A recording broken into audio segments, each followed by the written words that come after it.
Сәлем баршаңызға, қалдарыңыз қалай? Бүгінгі күндеріңіз сәтті өтсін. Бүгінгі тақырыпты бастамас бұрын каналға тіркеліп, лайк басып, комментарий жазуды ұмытпаңыздар. Осы жолы ұйқым келмейді әніне қатысты әлеуметтік желіде әңгіме әлі тоқтар емес. Осы қиттың мәнін жазған әзілкеш актер Рамазан Амантай кезекті сұхбатында қоғамды дүр сілкіндіріп, қитке қатысты біраз шындықты айтқан. Рамазан Амантай ұлттық арнада «Мың бір түн» бағдарламасына берген сұхбатында ұйқым келмейді хит әнінің атағы аспандап танымалдыққа ие болғанын мойындаған. Сондай-ақ бұл әннің қазақшаға жорғақ Алина Шакиеваға, яғни алғашқы орындаған әйелге қандай мақсатпен сатқанын да ашық айтты. Сөзі өте нашар, ақша үшін жасалған дүние ғой. Ол әнді миллионнан көп ақшаға сатқаннан кейін сөзі сәтсіз болды. Енді ана кісі қазақша түсінбейді. Соны біз пайдаланып ол кісіге сатып жібердік.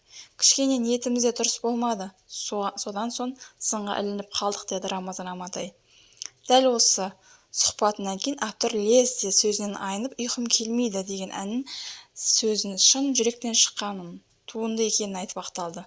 Студиядан мұң құбылған Рамазан Амантайдың бұл әрекеті елдегі жұртқа жақпай қалса керек. Көпшілік әзілкешті неше түрлі пікір жазыпты. Өзіне айтқызу керек еді бұл әнді. Сұмдық, ақшаны естетпейді екен. Біреуге ор қазбай өзін түсесін. Өзі кінәлі, қазақша білмеген. Қазақ бола тұрып қазақ тілін ұмытқан. Осы сұмдық заман не боп баратыр? Ақша үшін не істемейді қазір. Алтын көрсе періште жолдан қашар деген осы екен ғой, сұмдық-ай, деп әртүрлі жаман пікірлер де жақсы пікірлер де жазылды.